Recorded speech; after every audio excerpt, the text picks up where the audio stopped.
I am a Hindu, a mad Hindu.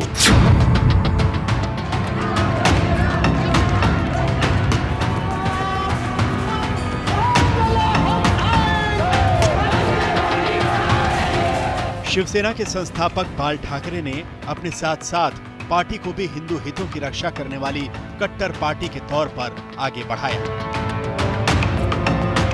इसका सबसे बड़ा सबूत बाला साहब ठाकरे का वो बयान है जो उन्होंने उस वक्त दिया था जब अयोध्या में बाबरी ढांचा ढहाया गया था। जब वीएचपी बीजेपी के नेता, जिसमें यूपी के तत्कालीन मुख्यमंत्री कल्याण सिंह भी शामिल थे, वो बीजेपी सदस्यों के शामिल होने से इनकार कर दिया करते थे, तब बाल ठाकरे सीना ठोक कर कह रहे थे, हाँ, हमने ही तोड़ी बाबरी, हमने मिटाया कलंक।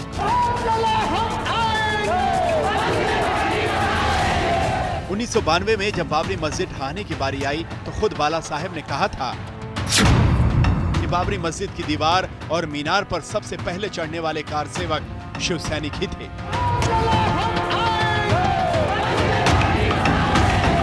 ऐसा कहा जाता है कि सबसे पहले शिव सैनिक ही उसके गुंबद पर सवार हुए और फिर उसके बाद बाकी कारसेवकों में जोश आ गया।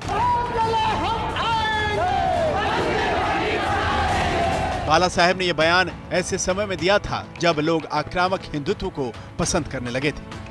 उमा भारती जैसे बीजेपी के कुछ नेताओं ने इसकी पुष्टि की थी कि गुंबद पर चढ़ने वाले मराठी बोल रहे थे और मंच से अपील के बावजूद वो उनकी बात नहीं सुन रहे थे क्योंकि उन्हें हिंदी समझ में नहीं आ रही थी। जानकार बताते हैं कि बाल ठाकरे ने उन्हें डायरेक्ट एक्शन के लिए भेजा था।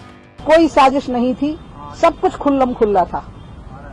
साजिश तो तब होगी जब मन में कुछ और हो, बाहर कुछ और हो। बाला साहब ठाकरे ने कहा था कि ढांचा ढहाए जाने के दौरान कुछ शिव सैनिकों की मौत हो गई थी और उन्हें उन पर गर्व है।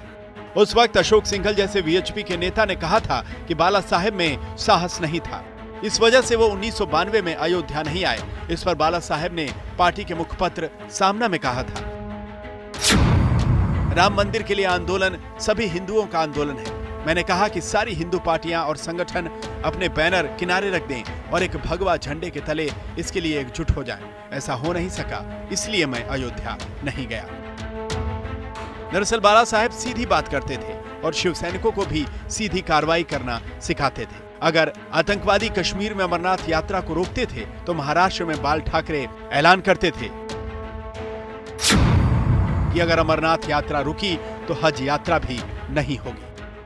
अयोध्या में राम मंदिर से लेकर हिंदुत्व के ऐसे ही तेवर की वजह से शिवसेना का उदय महाराष्ट्र में तेजी से हुआ, लेकिन बीजेपी से तनातनी के बाद उद्धव की कमान में शिवसेना अक्सर मुद्दों से भटकती दिखती है। ऐसे में यह सवाल पूछा जा रहा है कि क्या अयोध्या जाकर राम मंदिर निर्माण की हुंकार भरकर उद्धव ठाकरे महाराष्ट्र में शिवसेना की जड़ों को फिर से मजबूत करने में जुटे हैं? सवाल यह भी है कि क्या बाल ठाकरे ने 6 दिसंबर 1992 में बाबरी मस्जिद विध्वंस के बाद पार्टी को नई ऊंचाइयों तक पहुंचाया था, वहां तक उद्धव फिर से ले जा सकेंगे?